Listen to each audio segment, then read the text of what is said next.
புத்திசாலிகள் பக்கம் கடவுளே துணை நிற்பாரு அப்படிங்கிற நீதிமொழிக்கு ஒரு கதையை சொன்ன தமனகன் கரடகன் கிட்ட போய் சொல்லிட்டு சிங்கத்திட்ட போய் ஒரு வணக்கம் போட்டு உட்காருது. தமனகனை பார்த்த பிங்களகன், உன்னை பார்த்து ரொம்ப நாள் ஆயிடுச்சு, என்னாச்சு அப்படின்னு கேட்குறாரு. அரசே, உங்ககிட்ட இன்னைக்கு ஒரு அவசர காரியமாக வந்திருக்கிறேன். அது உங்கள் மனசுக்கு பிடிக்காத விஷயந்தான், இருந்தாலும் உங்கள் நன்மையை கருதியதால் அதை சொல்ல தான் வந்தேன். பிடிக்கிறது பிடிக்காமல் போகிறது அதெல்லாம் என்ன மாதிரி அடிமையாக இருந்து பிழைப்பவர்களோட கையில் இல்லை. அவசியமாக செய்யக்கூடிய காரியம் நேரம் தவறி போயிருமோ அப்படிங்கிற பயத்தினால தான் சொல்ல வந்திருக்கிறேன். ஒரு பழமொழி சொல்கிறது போல், அமைச்சர் பதவி வகிப்பவர்கள் எப்போதும் உண்மையை பேசுகிறது அவங்களோட உறுதியான எஜமான விசுவாசத்தை தான் காட்டும். எஜமானன்கிட்ட எப்பொழுதும் இனிப்பாக பேசுபவனை பார்க்குறது ரொம்ப எளிது. ஆனால் கசப்பான உண்மையை பேசுகிறவனையும் கேட்குறவனையும் பார்க்குறது ரொம்ப கஷ்டம் அப்படின்னு சொல்கிறான் தமனகன். சரி, நீ என்ன சொல்ல நினைக்கிற அப்படின்னு பிங்களகன் கேட்கவும், அரசே, ஒரு கெட்ட எண்ணத்தோடு தான் சஞ்சீவகன் உங்களோட நம்பிக்கையை வாங்கியிருக்குது. என் பக்கத்திலேயே பல முறை உன் எஜமானன்கிட்ட இருக்கிற புகழ், புத்தி, பொருள் ஆகிய 3 எவ்வளவு அப்படிங்கிறத கொஞ்சமாக தெரிஞ்சிட்டேன். இனி ஈஸியாக அவனை கொண்டுட்டு ராஜ்யத்தை நான் காப்பாற்றிக்க போகிறேன் அப்படின்னு ரகசியமாக சொல்லி வந்துட்டு இருக்குது. அந்த திட்டத்தை இன்றைக்கே நிறைவேற்றவும் அதை விரும்புது. அதனால தான் உங்கள் பரம்பரை ஊழியனாகிய நான் உங்ககிட்ட ஓடோடி வந்து எச்சரிக்கிறேன் அப்படின்னு சொல்லுது தமனகன். இதை கேட்ட பிங்களகனுக்கு பெரிய அதிர்ச்சியாக இருக்குது. கொஞ்ச நேரம் அதில் எதுவும் பேசவே முடியலை. அதோட மனநிலையை புரிஞ்சுக்கிட்ட தமனகன், அமைச்சர்களுக்கு உண்டாகிற தர்ம சங்கடம் இதுதான். அரசனோ அமைச்சனோ தன்னோட தகுதிக்கு மேற்பட்ட நிலையை அடைய நினைக்கும் போது அந்த அதிர்ஷ்ட தேவதை பாரம் தாங்காமல் 2 பேர்கிட்ட இருந்து யாராவது ஒருத்தரை விட்டு விலகி போயிடுறா. உடஞ்ச வெள்ளியையும் ஆட்டம் கண்டு போன பல்லையும் வஞ்சக அமைச்சனையும் உடனே நீக்கி விடுறது தான் நல்லது. அதனால் தொந்தரவு உண்டாகாது. ஒருத்தனை மட்டுமே அமைச்சனாக நியமித்து அவங்கிட்டேயே அரசாங்க பொறுப்புகளை ஒப்படைச்சி விட்டா அவன் ஆணவம் அடைஞ்சு விடுறான். அதுக்கப்புறம் அரசனுக்கு கட்டுப்பட்டு நடப்பதையே அவனுக்கு வெறுப்பு உண்டாகுது. அதனால் அவனே சுதந்திரமாக ஆட்சி புரிய ஆசைப்படுறான். அந்த ஆசையால் தூண்டப்பட்டு அரசனையே கொல்ல அவனுக்கு துணிவு வருது. எவ்வித கட்டுப்பாடும் இல்லாமல் எல்லா காரியங்களையும் சஞ்சீவகன் சுயேட்சையாக செஞ்சு வர்றத இப்பொழுது கூட பார்க்கலாமே. ஒரு அமைச்சனுக்கு சுயநலம் இல்லாமல் இருக்கலாம். அப்படி இருந்தாலும் அலட்சியமாக அலுவல்களை பார்த்தா அவனை அரசன் விரும்புறதில்லை. எதிர்காலத்தை நிகழ்காலம் தீர்மானிக்கிறது. அது ரொம்பவும் சரியானது. அது சரி, அரசனோட இயல்பும் இப்படி இருந்தால் அதுக்கப்புறம் என்ன செய்யலாம்? உண்மையான அன்போடு ஒருத்தன் நன்மை செஞ்ச போதிலும் அவன் மீது சில பேர் வெறுப்படைகின்றனர். சாமர்த்தியமாக ஒருத்தன் தீமையே செஞ்சாலும் அவன் கூட நட்பு கொள்கின்றனர். பொதுவாக அரசர்களோட மனதை ஆழம் காணவே முடியாது. அரசனோட மனம் எப்பொழுதும் ஒரே நிலையில் இருக்கிறது இல்லை. ஞானிகளால் கூட அதை புரிஞ்சுக்கிறது கடினம். அரச சேவை அப்படிங்கிறது ரொம்பவும் கடினமான வேலை அப்படின்னு சொல்கிறது தமனகன். இதை கேட்ட சஞ்சீவகன், இதை கேட்ட பிங்களகன், சஞ்சீவகன் தான் என்னோட வேலைக்காரன் ஆயிற்ற, எப்படி எதிரியாக மாறுவான்? வேலைக்காரன் என்று இகழ்ச்சியாக கருதி அதை கொண்டு தீர்மானம் செஞ்சுவிட முடியாது. எதையும் விரும்பாமல் எவனும் அரசன்கிட்ட வேலைக்கு வரமாட்டான். வேறு கதி இல்லாதவனே பிறருக்கு உழைக்க முன் வருகிறான் அப்படிங்கிற பழமொழியை நீங்கள் கேட்டது இல்லையா? இதை கேட்டதும் பிங்களகன், நண்பா, நீ சொல்கிறபடியே இருந்தாலும் கூட சஞ்சீவகனை வெறுக்கிறதுக்கு என்னோட மனசு ஒத்துக்க மாட்டேங்குது. ஏன்னா உடம்புல குற்றம் குறைகள் நிறைய இருக்குது. அப்படி இருந்தாலும் அவன் வெறுக்காமல் இருக்கிறது இல்லையா?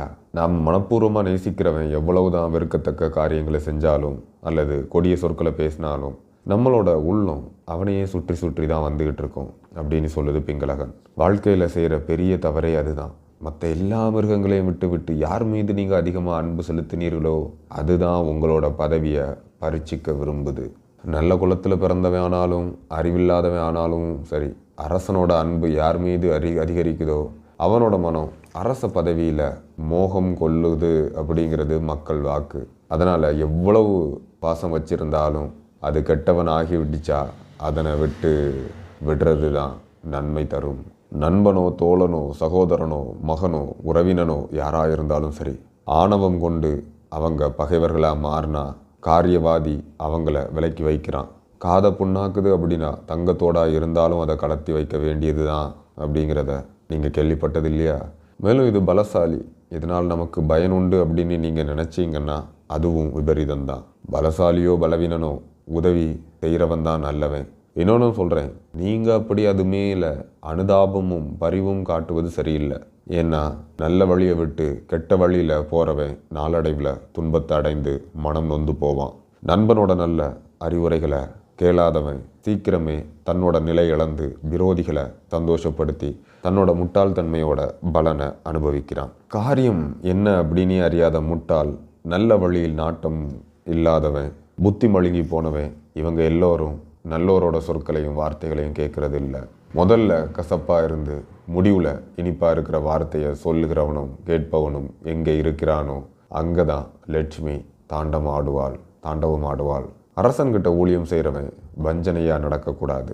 ஏன்னா அரசனுடைய கண்கள் உளவாளியை போல அதை கண்டுபிடிச்சிடும். அதனால் அரசே, விஷயம் கடுமையாக இருந்தாலும் இதமாக இருந்தாலும் அதை காது கொடுத்து கேளுங்க. உண்மை எப்பொழுதும் காதுக்கு இதமாக இருக்காது. தேர்ச்சி பெற்று பழகியவங்களை ஒதுக்கிட்டு புதியவர்களை வேலைக்கு எடுத்துக்க கூடாது. அரசாங்கம் நலிவடைகிறதுக்கு அதை போல வேற நோய் ஒன்றுமே கிடையாது. இப்படிலாம் தமனகன் சொல்லுது. இதை கேட்ட பிங்களகன், டேய் அப்படிலாம் சொல்லாத, நல்லவன் அப்படின்னு ஒருத்தனை அரச சபையில் புகழ்ந்துட்டு நாமே அவனை இகழக்கூடாது, கொடுத்த வாக்க மீறக்கூடாது என்கிற பொறுப்பு நமக்கு இருக்கணும். சரணாகதி அடைஞ்ச சஞ்சீவகனுக்கு முன்னாடி அபய வாக்கு கொடுத்தேனே, அது எப்படி நன்றி கெட்டவனாக இருக்க முடியும்? அதுக்கும் தமனகன் பதில் சொல்லுது, பகமை பாராட்டுறதுக்கு ஒரு கள்ளன் காரணம் தேடிட்டு இருக்க மாட்டான். அதுபோல் நல்ல வழியில் செல்வதற்கும் நல்லவனும் காரணம் தேடிட்டு இருக்க மாட்டான். அது அவரவர் இயல்பான குணம். ஒரு தீயவனுக்கு 100 நன்மைகள் செய்வது, அறிவில்லாதவனுக்கு 100 புத்திகள் கூறுவது, சொல்படி நடக்காதவனுக்கு 100 யோசனைகள் சொல்கிறது எல்லாம் பயனில்லாததான். தகுதி இல்லாதவனுக்கு தானம் கொடுப்பது, அறிவில்லாத சோம்பேறிக்கு உதவி செய்வது, நன்றி இல்லாதவனுக்கு நன்மை செய்வது, பண்பு இல்லாதவன்கிட்ட பண்போடு பழகிறது எல்லாமே வீண் தான். இதனால் என்னோட ஆலோசனையை நீங்கள் கேட்க தவற வேண்டாம். ஏன்னா புலியும் குரங்கும் பாம்பும் சொன்ன பேச்சை நான் கேளாமல் போனதால் நன்றி கெட்ட மனிதன்கிட்ட நான் அகப்பட்டு கொண்டேன் அப்படின்னு ஒரு பிராமணன் ஒருத்தன் சொன்னானா அப்படின்னு சொல்லுது தமனகன். அது எப்படி அப்படின்னு பிங்களகன் கேட்கவும் தமனகன் சொல்ல ஆரம்பிக்குது. தமனகன் நன்றி மறந்த தட்டான் கதையை சொல்ல ஆரம்பிக்குது. ஒரு ஊரில் யக்ஞதத்தன் அப்படிங்கிற ஒரு பிராமணன் இருந்தான். அவனோட குடும்பம் ரொம்ப வறுமையில் வாடுது. தினமும் மனைவியோட ஏச்சுக்கும் பேச்சுக்கும் ஆளாகிறான் அந்த பிராமணன். ஏய் பிராமணா, சோம்பேறி, கல் நெஞ்சா, குழந்தைகள் பசியால் துடிக்குது, உம்மை கண்ணில் படலையா? இப்படி நிம்மதியாக எப்படி உம்மால் இருக்க முடியுது? காடு மலை எங்கேயாவது போய் முடிந்ததை செஞ்சு உணவு கிடைக்க வழி செய்து தானே அப்படின்னே சொல்லிட்டு இருக்கிறா மனைவி. தினமும் இந்த பல்லவியை கேட்டு கேட்டு சலித்து போனான் பிராமணன். ஒரு நாள் தூர பயணம் புறப்பட்டு போகிறான். பயணம் ஆரம்பித்த சில நாட்களில் ஒரு காட்டுக்குள்ளே நுழைகிறான். பசியால் வாடி தண்ணீர் தேடிக்கிட்டே அலைகிறான். அந்த நேரத்தில் ஒரு பெரிய கிணறு இருக்கிறத பார்க்குறான். புல் புதர் காடு போல கிணத்தை சுற்றி வளர்ந்து கிடக்குது. கிணத்தோட பக்கத்தில் போய் அதை எட்டி பார்க்குறான். அதில் ஒரு புலி, குரங்கு, பாம்பு, ஒரு மனுஷன், இவங்க எல்லாம் கிணத்துக்குள்ளே இருக்கிறத பார்க்குறான். அங்கே இருக்கிறவங்களும் இவனை பார்த்துடுறாங்க. இவன் ஒரு மனுஷன் அப்படிங்கிறத அந்த புலி தெரிஞ்சுக்குது. உடனே, ஐயா நல்லவரே, ஆபத்திலிருந்து உயிரை காப்பாற்றுறது ஒரு பெரிய தர்மம், அதை எண்ணி என்ன வெளியே தூக்கி விடுங்க, எனக்கு இனிய மனைவி மக்களோடு நான் போய் உயிர் வாழ்வேன் அப்படின்னு வேண்டிக்குது. உன்னோட பேரை கேட்டாலே எல்லா உயிர்களும் பயந்து நடுங்குது, எனக்கும் பயமாக தான் இருக்குது அப்படின்னு சொல்கிறான் அந்த யக்ஞதத்தன் அப்படிங்கிற பிராமணன். பிராமணனை கொன்னவன் குடிகாரன், நபும்சகன், விரதம் மீறியவன், சதிகாரன், இவங்களுக்கு எல்லாம் பிராயச்சித்தம் உண்டாக்கி இருக்கக்கூடிய பெரியவங்க நன்றி கொன்றவனுக்கு மட்டுமே பிராயச்சித்தமே கிடையாது அப்படின்னு தீர்மானிச்சிருக்காங்க. அதனால் உங்களுக்கு தீங்கு செய்ய மாட்டேன், இது சத்தியம், என்ன இரக்கம் கொண்டு வெளியே எடுத்து விடுங்க அப்படின்னு சொல்லுது புலி. பிராமணன் யோசிக்கிறான். கடைசியில் ஜீவராசிகளோட உயிரை காப்பாற்றுறதுல ஆபத்து உண்டாகும்னா அதுவும் நன்மைக்கு தான் அப்படின்னு முடிவு செஞ்சு புலியை வெளியே தூக்கி விடுறான். அடுத்து குரங்கு அவனை பார்த்து, கருணை நிரம்பிய பிராமணரே, என்னையும் கொஞ்சம் வெளியே தூக்கி விடுறது அப்படின்னு வேண்டிக்குது. அதையும் வெளியே தூக்கி விட்டுறாரு. மூணாவதாக பாம்பு, பிராமணனை என்னையும் வெளியே தூக்கி விடுங்க அப்படின்னு சொல்லவும், உன்னை கேட்டாலே எனக்கு உடலே நடுங்குது, உன்னை தொடரதை பற்றி சொல்ல வேண்டுமா அப்படின்னு பிராமணன் சொல்லவும், கடிப்பதா வேண்டாமா அப்படிங்கிறது எங்கள் கையில் இல்லை, யாருக்கு அப்படி விதி இருக்குதோ அவங்கள தான் கடிக்கிறோம், ஒன்றை கடிக்கிறது இல்லை அப்படின்னு 3 முறை சத்தியம் பண்ணுறேன், நீ பயப்பட வேண்டாம் அப்படின்னு பாம்பு சொன்னதும் பாம்பையும் தூக்கி வெளியே விடுறான் பிராமணன். அதுக்கப்புறம் அந்த புலி, குரங்கு, பாம்பு இந்த 3ம் சேர்ந்து, அதோ அந்த கிணத்துக்குள்ளே இருக்கிறானே அந்த மனுஷன், அவன் சகல பாவங்களையும் செய்ய துணிந்த கொடியவன், அவனை நம்பாத, அவன் பேச்சை நம்பி மோசம் போகாத அப்படின்னு சொன்னிச்சு. அதுக்கப்புறம் புலி பிராமணனோட உதவிக்கு நன்றி சொல்லிட்டு, அதோ அந்த மலைக்கு வலது பக்கத்தில் ஒரு அடர்ந்த காட்டில் என்னோட குகை இருக்குது, அங்கே நீ ஒரு நாள் வந்து கௌரவித்தா என்னால் முடிஞ்ச உதவியை உனக்கு செய்கிறேன். ஆனால் அதனால் அந்த பிறவியோட என்னோட நன்றி கடன் தீர்ந்து போகட்டும் அப்படின்னு சொல்லிட்டு அது கிளம்பி போகுது. குரங்கும் அந்த புலியோட குகைக்கு எதிரே உள்ள ஒரு அருவிக்கு பக்கத்தில் தான் நான் இருக்கிறேன், அங்கே நீ கண்டிப்பாக ஒரு தடவை வந்துட்டு போகணும் அப்படின்னு சொல்லிட்டு அதுவும் போகுது. பாம்பும் அவசியம் ஏற்படும் போது என்ன நீ நினச்சாலே நான் உடனே ஓடி வந்துடுவேன் அப்படின்னு சொல்லிட்டு அதுவும் புறப்பட்டு போகுது. கடைசியாக கிணத்துல இருந்த மனுஷன், பிராமணா என்னையும் தூக்கி விடு அப்படின்னு சொல்கிறான். திரும்ப திரும்ப கத்திக்கிட்டே இருக்கிறான். அவன் பிராமணனுக்கு இரக்கம் உண்டாகுது. அவனை நம்மளை போல ஒரு மனிதன் தானே அப்படின்னு எண்ணி அவனை வெளியே தூக்கி விட்றான். வெளியே வந்ததும் அந்த மனுஷன், நான் ஒரு தட்டான் பிருகு கச்சம் அப்படிங்கிற ஊரில் நான் வசித்து வர்றேன், தங்கத்தில் ஆபரணம் செய்ய வேண்டி இருந்துச்சுன்னா என்கிட்ட வா அப்படின்னு சொல்லிட்டு அவனும் புறப்பட்டு போகிறான். அதுக்கப்புறம் அந்த பிராமணன் எங்கெல்லாமோ சுற்றி சாப்பாடு கிடைக்காம வீட்டுக்கு திரும்பி நடந்து போகும்போது குரங்கு சொன்னது ஞாபகம் வந்துச்சு. அது இருக்கிற இடத்துக்கு போய் அதை பார்க்குறான். அது மகிழ்ச்சியோட கூப்பிட்டு சுவையான பழங்களை கொடுத்து அவனை சாப்பிட வைக்குது குரங்கு. பசி தீர்ந்து உட்காந்தவன்கிட்ட, பழங்கள் வேணும்னா நீ நினைக்கிற நேரத்தில் இங்கே வந்துட்டு போ அப்படின்னு சொல்லுது குரங்கு. ஒரு நண்பன் செய்ய வேண்டியதெல்லாம் நீ செஞ்சிட்ட, நன்றி.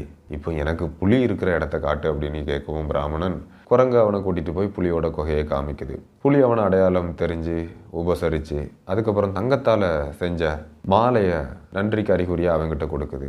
ஒரு அரசகுமாரன் இதை போட்டுட்டு குதிரை மேலே ஏறி காவலர்கள் சூழ வந்திருக்கிறான். குதிரை வழி தடுமாறி தனியே இந்த திசையில் ஓடி வந்து என் பக்கத்தில் நின்றுடுச்சு. நான் என்ன பண்ணேன்னு தெரியாமல் அந்த அரசனை கொன்று அவன் போட்டிருந்த அந்த ஆபரணங்களை எடுத்து வச்சுருந்தேன், இது உனக்காக உபயோகமாகட்டும் அப்படின்னு அவங்ககிட்ட எல்லாத்தையும் கொடுக்குது. அதை அப்படியே மகிழ்ச்சியோடு வாங்கிக்கிட்ட பிராமணன் அதுக்கப்புறம் பிருகு கச்சத்தில் இருக்கக்கூடிய தட்டானோட ஞாபகம் வருது. அவங்ககிட்ட போனால் இது நல்ல விலைக்கு விற்பனை செஞ்சு தருவான் அப்படின்னு நம்பி அவனை பார்க்குறான். தட்டான் பிராமணனை நன்றியோட வரவேற்று உணவு கொடுத்து உபசரிக்கிறான். உனக்கு என்னால் என்ன காரியமாகணும் அப்படின்னு கேட்கவும் அவங்ககிட்ட இருந்த நகைகளை எல்லாம் எடுத்து காமிக்கிறான் அந்த பிராமணன். இதெல்லாம் நீ கொஞ்சம் விற்று தரணும் அப்படின்னு சொல்லவும் அந்த நகைகளை பார்த்த தட்டான், இதெல்லாம் நான் தானே அரசகுமாரனுக்கு செஞ்சு கொடுத்தேன், அரசகுமாரனை இந்த பிராமணனை கொன்னுக்கிட்டு அதை திருடிட்டு வந்திருக்கிறான், அவனை அரசன்கிட்ட காட்டி கொடுத்தா நல்ல வெகுமதி கிடைக்குமே அப்படின்னு நினைக்கிறான் இவன். இதை எடுத்துகிட்டு போய் யாருக்கிட்டையாவது காமிச்சு விலை விவரம் விசாரிச்சுட்டு வர்றேன், நீ இங்கே இரு அப்படின்னு சொல்லிட்டு அவன் போகிறான். நேர அரசன்கிட்ட போய் இது எல்லாத்தையும் காமிச்சு அந்த தட்டான் அந்த பிராமணன் பற்றின விவரங்களை சொல்கிறான். அதை கேட்டதும் அரசன், கண்டிப்பாக அவன்தான் அரசகுமாரனை கொன்று ஆபரணங்களை திருடி இருக்கணும், அவன் அதை அனுபவிச்சே ஆகணும் அப்படின்னு கோபத்தோட அந்த பிராமணனை கைது செஞ்சு சிறையில் அடித்து வையுங்க, நாளை காலையில் அவனை கழுவில் ஏற்றி கொள்கிறேன் அப்படின்னு கட்டளையிடுறான். அந்த காவலர்கள் பிராமணனை இழுத்து வந்து சிறையில் போடுறாங்க. அந்த பிராமணன் தன்னோட தலைவிதியை நொந்து வருத்தப்படுறான். அவனுக்கு பாம்பு சொன்னது ஞாபகம் வருது. உடனே பாம்பை அவன் நினைக்கிறான். பாம்பும் அவன்கிட்ட வந்து உனக்கு என்ன உதவி வேணும் அப்படின்னு கேட்குது. இந்த கட்டிலேருந்து என்ன கொஞ்சம் விடுவித்து விடு அப்படின்னு சொல்லாமல் பிராமணன், உனக்காக நான் ஒரு நல்ல காரியம் பண்ணுறேன், நான் போய் அந்த புறத்தில் உள்ள ராணியை கடிச்சு விடுறேன், அரண்மனை மந்திரவாதிகள் வந்து மந்திரம் ஓதுவாங்க, மருத்துவர்களை வந்து விஷத்தை முறிக்கிற மருந்துகளை தடவுவாங்க, அதுக்கெல்லாம் விஷம் இறங்காது, நீ போய் தொட்டா விஷம் இறங்கி ராணி உயிரோடு திரும்பி வருவா, அதுக்கப்புறம் உனக்கு விடுதலையும் வெகுமதியும் கிடைக்கும், இது நான் உனக்கு செய்கிற உதவி அப்படின்னு சொல்லி கிளம்புது பாம்பு. ராணியை பாம்பு கடிச்சிடுச்சுன்னு கொஞ்ச நேரத்திலே அரண்மனையில் கூக்குரல் எழும்புது. நகரம் முழுவதும் கவலை பரவுது. மந்திரவாதிகள் மருத்துவர்கள் எல்லாரும் வர்றாங்க.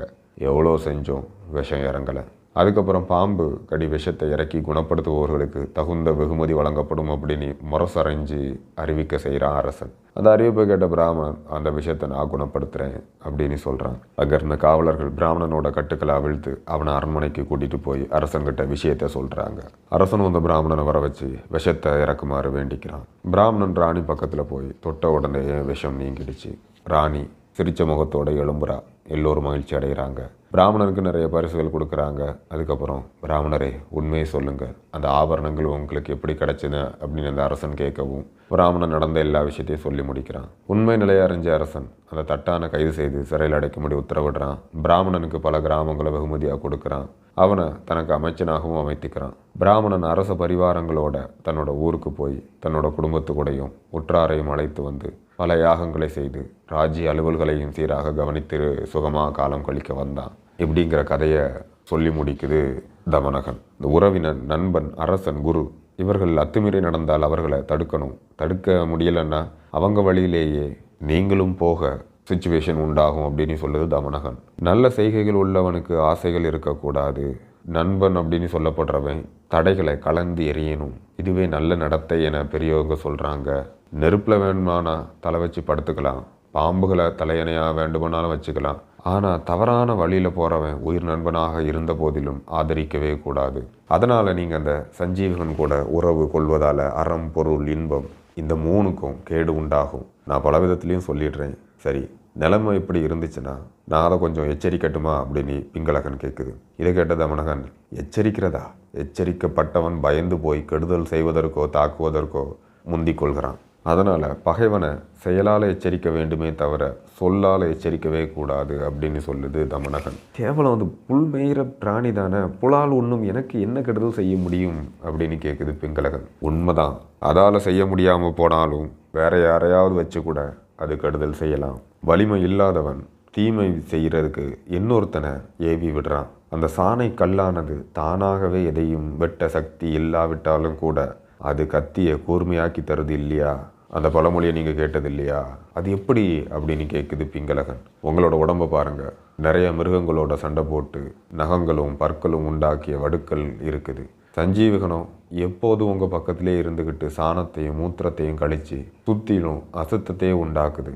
அதிலிருந்து கிருமிகள் உண்டாகி அது உங்கள் வடுக்களோட வாயிலா உள்ளே புகுந்து உங்களை பெரிய நோயாளி ஆக்கும். அதனால் நீங்கள் செத்த மாதிரி தான். முன்பின் தெரியாதவனுக்கு இடம் கொடுக்காத டுண்டூகம் அப்படிங்கிற மூட்டை பூச்சியோட குற்றத்தால் மந்த விசர்பிணி அப்படிங்கிற பேன் உயிரை விட்டது அப்படிங்கிற ஒரு கதை உண்டு அப்படின்னு தமனகன் சொல்லவும், அது என்ன கதை அப்படின்னு பிங்களகன் கேட்க ஆரம்பிக்குது.